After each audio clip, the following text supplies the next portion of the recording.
حیا ٹاک کے معزز سامعین السلام علیکم۔ آپ سن رہے حجاب ناول آمنہ خان کی قلم سے۔ بھائی جان، آج پکوڑے میں نے بنائے ہیں۔ خدیجہ نے بڑے فخر سے بھائی کو دسترخوان پہ بیٹھ کے کہا۔ ارے واہ، آج تو پکوڑے میری گڑیا نے بنائے ہیں۔ امی، آج میں افطاری میں بس پکوڑے ہی کھاؤں گا، اس نے مسکراتے ہوئے ماں کو دیکھ کے کہا۔ لیکن بھائی جان، میں نے پکوڑے بس آپ ہی کے لیے بنائے ہیں، باقی سب کے لیے زینب آپی نے بنائے ہیں۔ اب میرے والے ہی بنے ہوئے کھانا، اس نے خوشی سے بھائی کو بتایا، جو پلیٹ میں سے پکوڑے اٹھا کے دیکھ رہا تھا۔ جی گڑیا، آپ کے والے ہی بنے ہوئے کھاؤں گا، زینب آپی والے تو کھانے لائق کدھر ہوں گے؟ شکر ہے میری گڑیا نے میرے لیے بنا دیے تھے، ورنہ آج افطاری بغیر پکوڑوں کے ہی کرنی پڑتی۔ وہ مسکراتا ہوا زینب کی طرف دیکھ کے بول رہا تھا، جو کب سے اس کو گھورے جا رہی تھی۔ خدیجہ، اب سے آپ نے اپنے بھائی جان کے لیے روز پکوڑے بنانے ہیں، کیونکہ پکوڑے تو میں ہی بناؤں گی روز، یہ نہ ہو پھر ان کو بغیر پکوڑوں کے ہی افطاری کرنی پڑے۔ اس نے منہ بنا کے خدیجہ کی طرف دیکھتے ہوئے کہا۔ پاس بیٹھا وجدان مسکراتے ہوئے سنتا رہا۔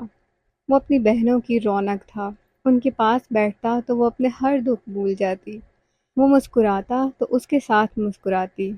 چپ چپ، سائرن ہو رہا ہے، خدیجہ نے خوشی سے کہا، اور سب دعا کے لیے ہاتھ اٹھانے لگے۔ جیسے ہی اس نے دعا کے لیے ہاتھ اٹھائے، آنکھیں بند کی تو ایک دم اس کی آنکھوں میں اس لڑکی کا سراپا گھوما، اس کے چہرے پہ مسکراہٹ آئی۔ ملکہ، میری زندگی پہ تو قبضہ کر لیا، اب دعاؤں پہ بھی قابض ہونا چاہتی ہو؟ اس نے مسکراتے ہوئے دل میں کہا۔ اس وقت سب آنکھیں بند کیے دعا مانگ رہے تھے، کوئی اس کی مسکراہٹ نہیں دیکھ رہا تھا، جو آنکھیں بند کیے مسلسل مسکرایا جا رہا تھا۔ یا اللہ، میری ملکہ کو میرا نصیب بنا دے۔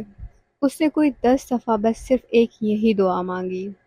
جب بھی وہ اس کو دعا میں مانگتا تھا، اس کے دل میں ایک عجیب سا سکون اترتا تھا۔ وہ کب سے ادھر سے ادھر ٹہلتی رہی، تراویح کے بعد وہ 1 منٹ کے لیے بھی نہیں بیٹھی تھی۔ کیوں یاد آتے ہیں مجھے آپ اتنا؟ کیوں میرا دل چاہتا ہے آپ میرے سامنے ہوں؟ کیوں میں آپ کو ایسے ہر وقت یاد کرتی ہوں؟ کیوں میرے خیالوں میں آ جاتے ہیں آپ؟ وہ ٹہلتی جا رہی تھی اور غصے میں بولے جا رہی تھی، میں ان کو کب جان بوجھ کے یاد کرتی ہوں؟ وہ کیوں آتے ہیں میرے ذہن میں؟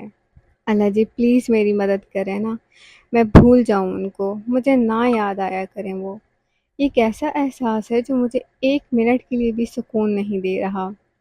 میں کیوں ان کو ہی سوچتی ہوں؟ وہ تو میرے ٹیچر ہیں، جیسے سر قمر تو مجھے کبھی یاد نہیں آئے، پھر سر وجدان ہی کیوں یاد آتے ہیں؟ کیوں میری آنکھیں ان کو دیکھنے کے لیے پوری رات جاگتی ہیں؟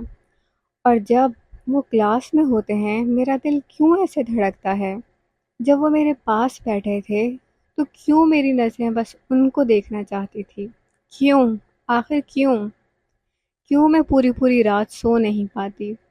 یا اللہ، مجھ پہ رحم کریں، مجھے نہیں پتہ یہ کیا ہو رہا ہے، مجھے کچھ بھی نہیں پتہ۔ وہ یوں ہی ٹہلتے ہوئے سر پہ ہاتھ رکھ کے بولتی گئی، میں اگر ایسے ہی سوچتی رہی تو میں پاگل ہو جاؤں گی، میں بالکل پاگل ہو جاؤں گی۔ میں تو یہ بات فضا کو بھی نہیں بتا سکتی کہ سر مجھے بہت یاد آتے ہیں، وہ کیا سوچے گی؟ کیسی عجیب بات ہے نا، کہ مجھے وہ اس قدر یاد آتے ہیں کہ مجھے سکون نہیں آتا۔ اس نے ڈائری کھولی اور ایک بار پھر لکھنے لگی۔ وہ اس کو اکیلے میں ہمیشہ خان صاحب کہتی تھی۔ اللہ جی، آج خان صاحب میرے پاس بیٹھے تھے، بالکل ساتھ۔ پتہ نہیں میں اتنا کیوں ڈر رہی تھی، مجھے لگ رہا تھا جیسے میری سانسیں رک جائیں گی۔ اللہ جی، وہ تو مجھے ایک نظر بھی نہیں دیکھتے، پھر میں کیوں ان کو اتنا سوچتی ہوں؟ مجھے کیوں برا لگ رہا تھا جب وہ ہانیہ کو دیکھ رہے تھے؟ مجھے کیوں برا لگتا ہے جب وہ کسی لڑکی سے ہنس کے بات کرتے ہیں؟ کیوں؟ کیوں؟ کیوں؟ یہ کیا ہے اللہ جی جو مجھے سکون نہیں دیتا؟ یہ کیسا احساس ہے جس کی مجھے سمجھ نہیں آتی؟ میں کیوں بس ان کو ہی لکھتی ہوں؟ میں کیوں ان کو ہی سوچتی ہوں؟ اللہ جی پلیز مجھے مت یاد دلایا کریں ان کو، مجھ پہ رحم کریں۔ وہ اسی طرح لکھتی جا رہی تھی اور مسلسل اسی کو بھولنے کی دعائیں مانگ رہی تھی۔ وہ کب اس کو لکھتی تھی؟ وہ تو وجدان تھا جو اس کو نصیبوں سے ملا تھا، اور وہ محبتوں سے انجان لڑکی اس کو بھول جانا مانگتی ہے۔ زری، سب کلاس والوں نے واٹس ایپ گروپ بنایا ہے، تم نے ایڈ ہونا ہے؟ فضا نے اس کا موبائل ہاتھ میں لیتے ہوئے کہا۔ کون کون ہے اس گروپ میں؟ لڑکے بھی ہیں؟ ہاں نا، ساری کلاس کا ہے۔ آج چھٹیاں جو ہو رہی ہیں، اب فائنل کے بعد ہی یونی اوپن ہوگی تو سب یہ چاہ رہے ہیں ایک دوسرے سے ان کا کانٹیکٹ رہے۔ ہانیہ نے گروپ بنایا ہے، سارے ٹیچرز بھی ہیں اس میں۔ کل مدثر نے ہانیہ کے کہنے پہ سر وجدان سے نمبر لیا تھا اور سر نے بھی دے دیا تھا۔ وہ جو کب سے سنے جا رہی تھی، وجدان کے نام پہ ایک دم اس کا دل دھڑکا۔ دل نے ایک دم سے کہا ہاں کر دو مجھے ایڈ۔ دل میں جیسے ہی یہ خیال آیا اس نے فوراً آنکھیں بند کی اور استغفار پڑھنے لگی۔ نہیں فضا، مجھے نہیں کرنا ایڈ۔ اس نے ڈرتے دل کے ساتھ منہ دوسری طرف کیے اس کو کہا، آج تو آپ کی وجدان سر کی پریزنٹیشن بھی ہے نا محترمہ؟ فضا نے اس کی طرف دیکھتے ہوئے شوق سے انداز میں کہا، فضا مجھے نہیں دینی۔ اس نے فوراً نظریں جھکا لی۔ کیا مطلب نہیں دینی؟ خان صاحب کو جانتی ہو نا تم، جو لوگ نہیں دیتے کیسے لحاظ رکھے بغیر ذلیل کرتے ہیں۔ فضا، میں ساری کلاس کے سامنے کھڑے ہو کے نہیں بول سکتی۔ ساری کلاس بے شک ہوں مگر سر، ان کے سامنے میں کبھی بھی نہیں بول سکتی، میں کبھی کھڑی بھی نہیں ہو سکوں گی ان کے سامنے، میں نہیں دوں گی۔ سر جو بھی کہتے ہیں کہہ لیں مجھے، مگر مجھے نہیں دینی۔ اس نے تقریباً رونے والے انداز میں کہا۔ لیکن زری، چھوڑو نا، آج ویسے بھی آخری دن ہے، کیا کہیں گے مجھے وہ؟ بس پھر دعا کرو سر کلاس ہی نہ لیں۔ فضا کی اس بات پہ ایک دم اس کا دل کٹا۔ وہ جو ان کی ایک جھلک کے لیے پوری پوری رات سوتی نہیں ہے، اس کے سامنے کوئی یہ دعا مانگے، خدا آج اس کو اس کا دیدار نہ نصیب فرما، تو اس کے دل پہ کیا گزرے گی؟ اس نے آنکھوں سے بہنے والے آنسو اپنے اندر ضبط کیے اور فضا کے کندھے پہ سر رکھ کے آنکھیں بند کر لی۔ السلام علیکم زرمینہ خان۔ زرمینہ اس دن کے بعد روز لائبریری جایا کرتی، روز اس لڑکی کو ڈھونڈتی مگر وہ کہیں نظر نہیں آتی۔ وہ روز اس لڑکی سے ملنے کی دعا مانگتی تھی جس کے پاس بیٹھ کے اس کو سکون ملتا تھا۔ عاشق رسول کی محفلوں میں تو ایسے ہی سکون ہوتا ہے، ان سے محبت کرنے والوں سے ایک الگ ہی مہک آتی ہے۔ وہ مہک اس کو اس لڑکی سے آئی تھی۔ وعلیکم السلام۔ اس کی آنکھوں میں ایک دم چمک آئی اور وہ اٹھ کے کھڑی ہو گئی۔ کیسی ہیں آپ زرمینہ؟ اس نے اسی محبت اور اپنائیت سے پوچھا جس سے اس نے پہلی بار پوچھا تھا۔ میں ٹھیک ہوں، کرم ہے خدا کا، آپ ٹھیک ہیں؟ وہ آج بہت خوش تھی، اس کا اتنے دنوں کا انتظار ختم ہوا تھا۔ آج وہ لڑکی اس کے پاس تھی جس کو ڈھونڈنے وہ روز لائبریری آیا کرتی تھی۔ اس کا دل چاہا وہ اس کو گلے سے لگا لے مگر وہ ایسا نہیں کر سکتی تھی۔ وہ کیا سوچے گی؟ ایک ہی دن کی ملاقات سے کوئی اتنا فری ہو جاتا ہے؟ میں ٹھیک ہوں، اللہ پاک کا بہت بہت شکر ہے، اس نے مسکراتے ہوئے کہا اور اس کے پاس بیٹھ گئی۔ کتنی سی کتاب پڑھ لی ہے آپ نے زرمینہ؟ اسے محبت سے پوچھتے ہوئے کہا۔ اس کے اس سوال پہ زرمینہ کا سر جھک گیا۔ اس نے تو اس دن کے بعد کچھ بھی نہیں پڑھا۔ وہ تو رات دن بس ایک ہی انسان کو سوچتی ہے، وہ ایک شخص اس کی سوچوں پر قابض ہو گیا ہے۔ وہ تو اب نماز میں بھی پہلے کی طرح دھیان نہیں رکھ پاتی۔ اس کے دل میں ایک دم ندامت آئی، آنکھوں سے اشک رواں ہی ہونے والے تھے کہ زرمینہ نے ایک دم رحم کی دعا مانگی اور اس کو بھی کچھ لمحے مانگے جانے والا رحم مل بھی گیا۔ اس کے آنسو آنکھوں کے راستے نکلنے کے بجائے دل کے راستے سے بہنے لگے۔ آنسو جو آنکھ سے نکلیں کم تکلیف دیتے ہیں، اور جب آنسو دل کے راستے سے نکلے وہ تکلیف، وہ اذیت بس وہی محسوس کر سکتا ہے جو اس درد میں ہو۔ عائشہ، مجھے آپ سے بہت ساری باتیں کرنی ہیں، بہت ساری باتیں پوچھنی ہیں، اس نے نظر جھکاتے ہوئے کہا۔ وہ نہیں چاہتی تھی اس کی آنکھوں کی نمی کو کوئی دیکھے، اس کی راتوں کا حال کسی کے سامنے آیا ہو۔ آپ ٹھیک تو ہیں نا زرمینہ؟ اس نے اس کی طرف دیکھتے ہوئے بہت غور سے پوچھا۔ پہلی بار والی زرمینہ میں اور آج کی زرمینہ میں بہت فرق تھا۔ وہ زرمینہ اویس کرنے کی بات کر رہی تھی، عاشق رسول کی بات کر رہی تھی، اور آج جو زرمینہ اس کے سامنے بیٹھی تھی وہ سوچوں میں گم تھی، اپنی سوچیں چھپا رہی تھی۔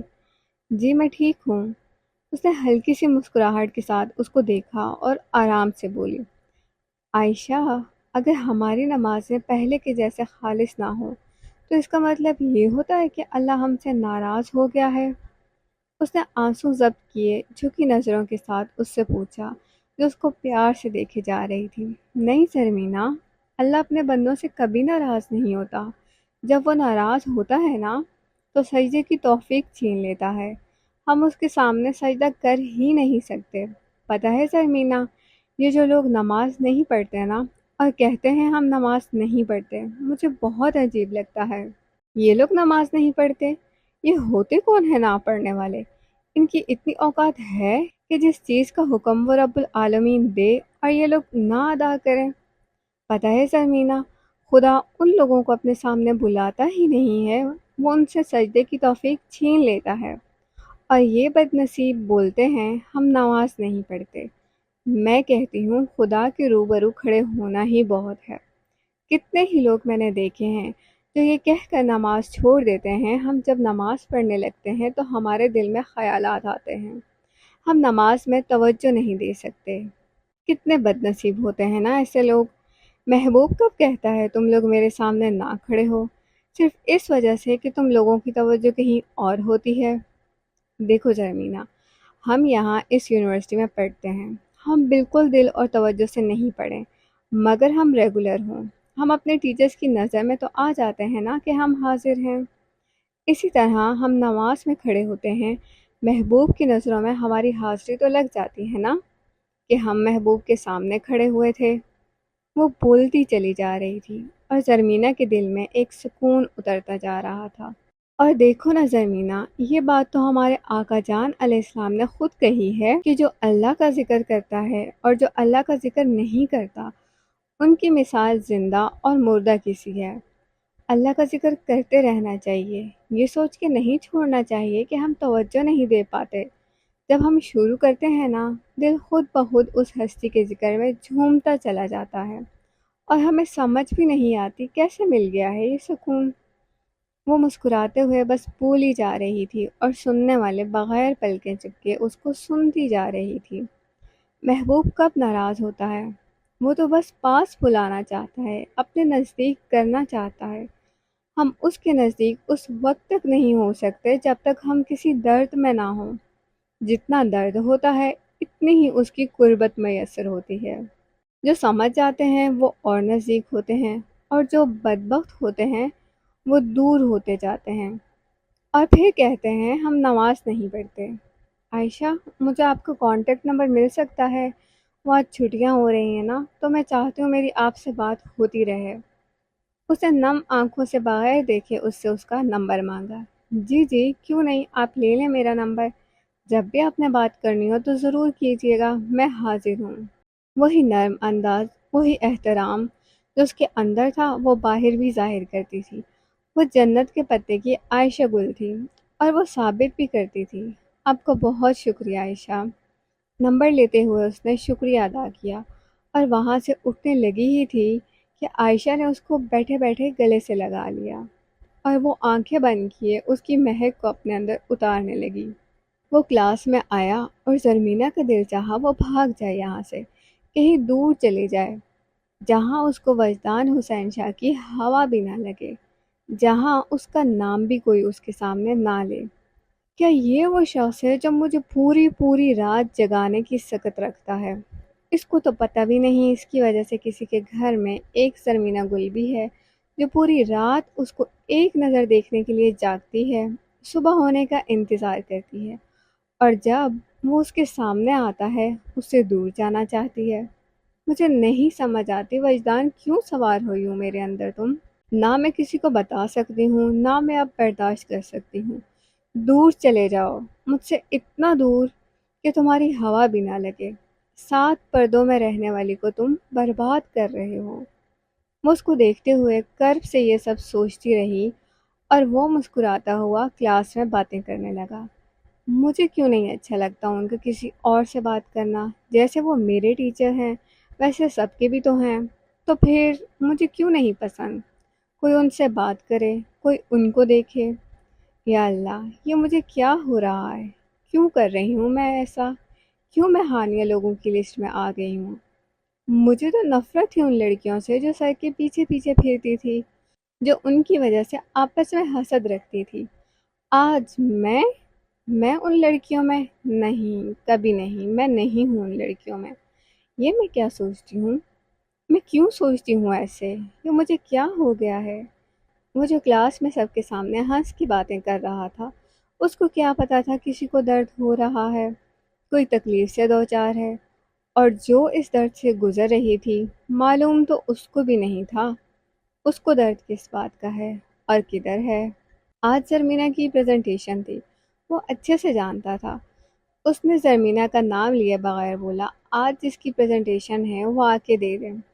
سر، آج تو زرمینہ خان کی پریزنٹیشن ہے، سامنے بیٹھے مدثر نے زرمینہ کو دیکھتے ہوئے کہا، اور سامنے کھڑے شخص کو اس کا زرمینہ خان کہنا گھلی لگا۔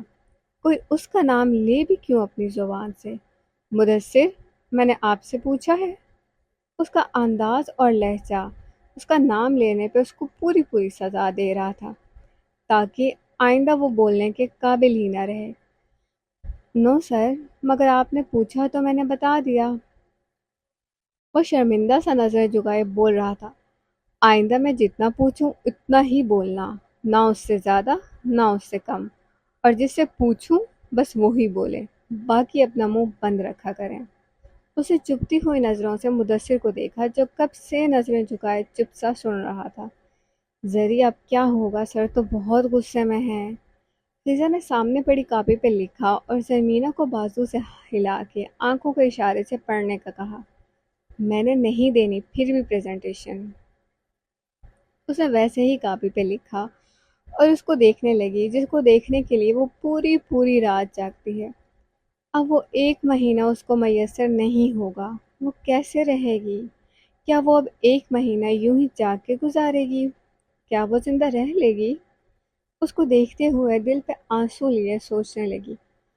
آپ آ کے اپنی پریزنٹیشن دے دیں، اس نے اسی لہجے میں بغیر اس کو دیکھے زرمینہ کو کہا اور خود موبائل کو دیکھنے لگا۔ سر، مجھے پریزنٹیشن نہیں تیار، اس نے سامنے کھڑے شخص کو دیکھتے ہوئے کہا جس نے اب بھی موبائل سے نظریں نہیں ہٹائی تھی۔ اس کا موبائل پہ کچھ ٹائپ کرتا ہاتھ رکا اور اس نے ایک لمحے کو اس حجاب والی کو دیکھا جو اس کو ہی دیکھ رہی تھی۔ ایک پل کے لیے دونوں کی نظریں ملی اور دونوں نے اسی وقت ایک ساتھ نظریں جھکا لی۔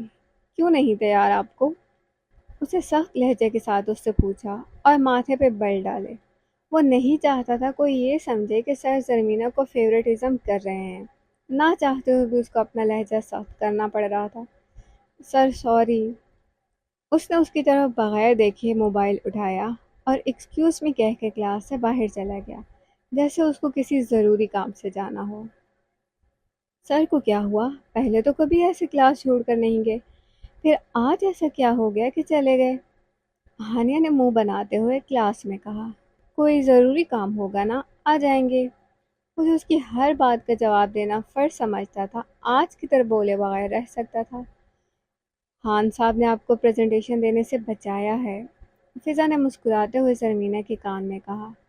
آپ کو کچھ زیادہ ہی نہیں الہام ہونے لگ پڑے؟ زرمینہ نے آنکھیں نکالتے ہوئے اس کی طرف دیکھا۔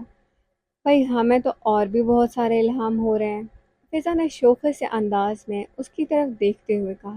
کیا مطلب؟ کیسے الہام؟ اس کا دل ایک دم دھڑکا، اس کو لگا اس کی چوری پکڑی گئی ہے۔ اس نے سنجیدہ سے رویے میں اس سے پوچھا، ارے آپ تو سیریس ہی ہو گئی ہیں، مذاق کر رہی تھی میں۔ فضا نے اس کی آنکھوں کے بدلتے رنگ کو دیکھ لیا تھا، مگر ان کی دوستی کا اصول تھا جب تک ایک بتائے گا نہیں تو دوسرا پوچھے گا نہیں۔ مر جاؤ تم فضا۔ ان کی بات کا اکثر اختتام اسی جملے پہ ہوتا تھا۔ محبت کون خود کرتا ہے؟ کون کہتا ہے اس کے دل کو زخم ملے؟ کون کہتا ہے اس زخم اس کے لیے ناسور بنے؟ کون کہتا ہے وہ ایک رات میں 1000 بار مرے؟ کون بن مانگے موت مانگتا ہے؟ کون موت سے بڑی اذیت چاہتا ہے؟ موت تو ایک بار آتی ہے، اور محبت میں تو انسان پل پل مرتا ہے۔ اگر وہ محبت یک طرفہ ہو تو جناب پھر تو سلام کے بعد عاشق کا حال ہی نہ پوچھیے۔ یہ محبت تو وہ الہام ہے جو خود ہی ہو جاتا ہے، محبت پہ کب کس کا اختیار ہے؟ اگر یہ اختیار میں ہو تو کون کرتا ہے؟ کون اپنی انا کا قتل کرتا ہے؟ کون بد نصیب ہوگا جو جان بوجھ کے یہ مرض مانگے گا؟ انا والے کہاں محبت کا ہو جانا مانگتے ہیں؟ زرمینا نے کب محبت مانگی تھی؟ اس نے کب کہا تھا اس کو بھی یہ مرض لگ جائے؟ اس نے کب رمضان کی راتوں میں تہجد کے وقت اس کو مانگا تھا؟ وہ تو اس کو بھول جانا مانگتی تھی۔ وہ کب اس کو مانگتی تھی جب ایک چیز انسان کے اختیار میں ہے ہی نہیں، وہ بے بس ہے اس کے سامنے، تو وہ کیا کرے؟ کدھر جائے؟ کس کو بولے؟ کس کو بتائے کہ وہ ہار گیا ہے، وہ ایک شخص کے لیے ہار گیا ہے؟ وہ زمین پہ بیٹھے کانپ رہی تھی، آنکھوں سے اشک ندی کی صورت میں بہتے جا رہے تھے۔ وہ کیوں ایک نامحرم کے لیے ایسے رو رہی ہے؟ آخر کیوں؟ کیا اب اس کی سانسیں اس کے ایک دیدار کی محتاج ہو گئی ہیں؟ کیا اب وہ اس کو نظر نہیں آئے گا تو سانسیں نہیں لے سکے گی؟ میں اسے کیسے ہار سکتی ہوں؟ میں ہار گئی ہوں، مگر کس سے اور کیوں؟ اس نے اپنے اندر کی سوچوں کو اپنے لبوں پہ لایا۔ میں ہار گئی ہوں، ہاں میں ہار گئی ہوں، یہ کہتے ہوئے وہ اونچا اونچا رونے لگی۔ اس کو تو پتہ بھی نہیں تھا ہار جانا کیا ہوتا ہے۔ اس کو تو یہ بھی نہیں پتا تھا وہ کس چیز میں ہاری ہے، کس سے ہاری ہے اور کیوں۔ زری، وہ ویسے ہی زمین پہ بیٹھی تھی، اس کو آواز آئی۔ وہ پیچھے مڑی، یہ آواز تو اس کی ماں کی تھی جو بت بنے یہ سن رہی تھی۔ میں ہار گئی ہوں اماں آپ۔ اس نے آنسو صاف کیے اور وہیں پہ بیٹھے بیٹھے ماں کو دیکھنے لگی جو بے جان سی کھڑی تھی۔ میری بیٹی بھی ہار سکتی ہے کسی سے؟ وہ اس کے پاس آئیں، اس کے پاس زمین پہ بیٹھیں۔ اس کی آنکھوں کی سرخی ان کا دل چیر رہی تھی۔ اماں آپ کی بیٹی خود سے ہار گئی ہے۔ ماں کی گود میں سر رکھتے ہی وہ اونچا اونچا رونے لگی۔ وہ والے آنسو بھی بہانے لگی جو اس نے ضبط کر رکھے تھے۔ زرمینا، تمہیں پتہ ہے مجھے بیٹی کا کتنا شوق تھا؟ میں نے تمہاری پیدائش سے پہلے کتنی منتیں مانگی تھی، کتنا ارمان تھا مجھے میری بیٹی ہو۔ اس کے بالوں میں ہاتھ پھیرتے ہوئے آنکھوں میں آنسو لیے بولے جا رہی تھی۔ پتہ ہے زرمینا، میں نے کیا سوچا تھا؟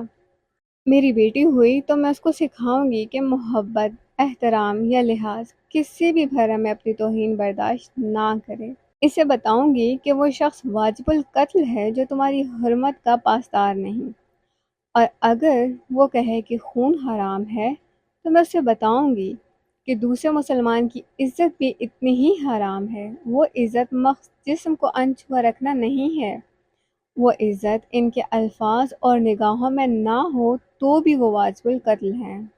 میں اسے بتاؤں گی اس پر سب سے بڑھ کر اس کا حق ہے، اور حق جتانے والوں کو رد کرنا بھی اس کا حق ہے۔ اسے بتاؤں گی کہ اس پر محبت تب تک جچتی ہے جب تک وہ اس کی قوت ہو، اور اگر وہ اس کی کمزوری بننے لگے تو اسے نظر آتش کر دے۔ میں اسے بتاؤں گی کہ اگر کوئی تمہاری طرف ہاتھ بڑھائے تو اس کا ہاتھ کاٹ دو، کوئی میلی نگاہ سے دیکھے تو آنکھیں نوچ لو، کوئی اپنے الفاظ سے توہین کرے تو زبان کھینچ لو، کوئی برا خیال کرے تو اسے اتنی ذلت دو کہ وہ پاگل ہو جائے۔ میں اسے سکھاؤں گی کہ اگر اسے اپنے کردار کی گواہی کو کوئی نہ ملے تو اسے گھبرانا نہیں ہے بلکہ پھر معجزے کا انتظار کرنا ہے، ویسے ہی جیسے اماں عائشہ صدیقہ نے کیا اور اللہ نے قرآن کے ذریعے گواہی دی۔ اسے سکھاؤں گی کہ اس کا احترام پر کتنا حق ہے۔ اسے بتاؤں گی کہ ایک لڑکی اپنے احترام پر کسی جذبے کو فوقیت نہیں دے سکتی۔ میں اسے پرنسس نہیں شیرنی بناؤں گی کہ اس کے خلاف چالیں چلنے والے اور حاسدین بس بھیڑیے اور کمتر جانور ہیں، اور ایک شیرنی کو بھیڑیوں کا کوئی خوف نہیں ہوتا۔ میں اسے سکھاؤں گی کہ اپنے پھول سے نزاکت کیسے قائم رکھنی ہے، اور یہ بھی سکھاؤں گی کہ جب کوئی اس پر لفظوں کے تیر چلائے تو اس پر اسے غرانا کیسے ہے۔ میں اسے بتاؤں گی کہ وہ شیرنی ہے اور یہ جنگل اس کا ہے، جو اسے رانی نہ مانے اسے بے دخل کر دیا جائے۔ اور میری وہ بیٹی جس کو میں نے یہ سب سکھایا بھی ہے، آج زمین پہ بیٹھے بول رہی ہے میں ہار گئی ہوں۔ ماں کی آنکھوں سے آنسو گرا اور اس کی آنکھوں پہ رکا، جو ماں کی گود میں سر رکھے پڑی تھی۔ اماں مجھے معاف کر دیں۔ اسے روتے ہوئے منہ ماں کی گود میں چھپا لیا اور معافی مانگنے لگی اس غلطی کی جو اس نے کی ہی نہیں تھی۔ اس غلطی کی جس کا اس کو علم ہی نہیں تھا۔ یہ کیسے ممکن ہے کوئی محبوب سے نور مانگے اور اس کو نور نہ ملے، کوئی اس سے سکون مانگے اور اس کو سکون نہ ملے؟ وہ تو مانگنے پہ اپنا آپ دے دیتا ہے، وہ تو مانگنے پہ خود دل میں اتر جاتا ہے۔ جو خود کو ہمارے سپرد کر دے وہ کوئی اور چیز کیسے نہیں دے گا؟ وہ عطا کرنے والا ہے، وہ عطا کرتا ہے۔ کوئی اپنے دل سے ایک نامحرم کو بھول جانا مانگے تو وہ کیسے نہیں بھلا دے اس کو؟ وہ اپنے بندے کو ایسے درد میں کیسے رکھ سکتا ہے؟ وہ اس کو پل پل کی اذیت میں کیسے مبتلا کر سکتا ہے؟ یہ جن لوگوں کے دل سے درد نہیں جاتا وہ اپنے لیے مانگتے ہی نہیں ہوں گے۔ وہ اس کے در پہ کسی نامحرم کو بھول جانا نہیں مانگتے، وہ تو اس کے در پہ بیٹھ کے نامحرم کو مانگتے ہیں۔ محبوب سے محبوب کی بجائے کسی اور کو مانگتے ہیں۔ اس ذات کو تو نفرت ہے شرک سے، وہ اپنی محبت میں شراکت کدھر برداشت کرتا ہے؟ اور پھر اور درد دیتا ہے، اتنا درد کہ انسان اس کو مانگنے پہ مجبور ہو جاتا ہے۔ وہ اسی کے ہاتھوں اس کو درد دیتا ہے جس کو ہم سجدوں کے بعد مانگتے ہیں۔ یہ دنیا کی محبتیں تو بس دکھ، درد، تکلیف اور اذیت دیتی ہیں۔ کبھی کسی کو دیکھا ہے کوئی سچی محبت کرے اور وہ خوش رہے؟ عشق مجازی تو بس ایک سیڑھی ہے محبوب کے در تک جانے کی۔ ہم خوشی میں کب اس کو یاد کرتے ہیں، ہم کب بات بات پہ الحمدللہ کہتے ہیں؟ وہ جب ہمیں ایک چیز عطا کرتا ہے ہم اس کی عطا کی ہوئی چیز کو بھول جاتے ہیں اور دوسری طلب کرتے ہیں۔ وہ رحمان ہمیں وہ بھی دے دیتا ہے، ہم کب اس چیز کے مل جانے پہ شکرانے کے نوافل پڑھتے ہیں؟ ہمیں تو یاد بھی نہیں ہوتا محبوب نے ہمیں نوازا تھا، لیکن جب ہمیں محبت ہوتی ہے وہ محبت عشق بنتی ہے۔ ہم مسجدوں کا رخ کرتے ہیں، تہجد پڑھتے ہیں، وظیفے کرتے ہیں، بس صرف ایک شخص کی محبت میں، اس کو پانے کی خاطر۔ پھر وہ ہمیں اور درد دیتا ہے۔ بعض دفعہ تو اس شخص کے ہاتھوں ہمیں ذلیل کرواتا ہے تاکہ ہم پلٹیں اس کی طرف جو ہماری محبتوں کا وارث ہے۔ زرمینہ نے ایک نامحرم کو نہیں مانگا تھا، اس نے تو اس کا بھول جانا مانگا تھا۔ تو کیسے ممکن تھا کہ وہ اس کو سکون نہ دے، نور نہ دے؟ اللہ پاک، آپ نے زرمینہ گل کو سکون نہیں دیا، اپنا نور بخشا ہے۔ میں نے تو آپ سے اس شخص کا بھول جانا مانگا تھا، آپ نے تو مجھے اپنا آپ ہی دے دیا۔ وہ جائے نماز پہ بیٹھی سکون کے آنسو بہا رہی تھی اور رب کا شکر ادا کر رہی تھی، اس رب العالمین کا جو مانگنے پہ خود کو سونپ دیتا ہے۔ وہ اٹھا، بالکنی کے پاس گیا، کھڑکی کھولی اور صبح کا نظارہ کرنے لگا۔ وہ جو ہلکی ہلکی چاندنی میں تھی، ہلکی ہلکی اندھیرے میں تھی۔ ایسے میں عید کی صبح میں کچھ عجیب سا سحر ہوتا ہے جو انسان کو اپنے اندر جکڑ لیتا ہے۔ کچھ عجیب سی پرسکون صبح ہوتی ہے جو سکون قلب دیتی ہے۔ وہ واش روم گیا، شاور لینے کے بعد اس نے سفید سوٹ پہنا اور اس کے اوپر کالے رنگ کی واسکٹ پہنی۔ وہ شلوار قمیض میں ہمیشہ سے بہت دل نشین لگتا تھا، کوئی بھی اس کو دیکھے اور فدا ہو جائے، ماشاءاللہ کیے بغیر نہ رہ سکے۔ وہ شیشے کے سامنے کھڑا ہوا، پرفیوم لگائی، اپنی داڑھی پہ ہاتھ مارا، اس کے چہرے پہ داڑھی ایسے سجتی تھی جیسے پھولوں پہ شبنم کے قطرے۔ اب وہ عید کی نماز کے لیے بالکل تیار ہو گیا تھا۔ تیار ہونے کے بعد وہ سب کو عید کا سلام کرتا تھا، ماں سے پیار لیتا، باپ کے ہاتھ چومتا اور بہنوں کو گلے سے لگاتا اور باری باری پانچوں کو عیدی دیتا۔ آج وہ تیار ہونے کے بعد شیشے کے سامنے کھڑا ہوا اور آنکھیں بند کی۔ آنکھیں بند کرتے ہی اس لڑکی کا سراپا اس کی آنکھوں میں گھوما، اس کے چہرے پہ مسکراہٹ آئی اور لبوں سے بے اختیار نکلا، عید مبارک میرے دل کی ملکہ۔ اسی مسکراہٹ کے ساتھ اس نے آنکھیں کھولی اور پھر سے بولا، عید مبارک ہو تمہیں۔ وہ جب بھی شیشے کے سامنے کھڑے ہوتا اس کو لگتا وہ لڑکی اس کے سامنے کھڑی ہے، اس کی آنکھوں میں ہے، اس کی مسکراہٹ میں ہے، اس کے اندر ہے۔ جب وہ اس کے اندر بستی ہے اس کو اپنے آپ میں ہی وہ نظر آتی ہے اور وہ گھنٹوں اس کو دیکھتا ہے۔ ملکہ، میں دعا کرتا ہوں اگلی عید پہ تم میرے ساتھ اس شیشے کے سامنے کھڑی ہو، میں شیشے کو دیکھنے کے بجائے تمہیں دیکھا کروں۔ ملکہ، جب تم ساتھ ہوگی میں راتوں کو اٹھ اٹھ کے شکرانے کے نوافل پڑھوں گا، میں کیسے خدا کا شکر ادا کروں گا تمہارے ملنے پہ؟ وہ شیشے کے سامنے کھڑے ہو کے خود سے ہی باتیں کرنے لگا۔ مزید اچھی اچھی ویڈیوز کے لیے ہمارے چینل کو لائک، سبسکرائب اور شیئر ضرور کیجیے، اور ساتھ میں موجود گھنٹی کے نشان کو دبانا مت بھولیے گا تاکہ نئی آنے والی ویڈیو کا نوٹیفیکیشن آپ تک پہنچ سکے۔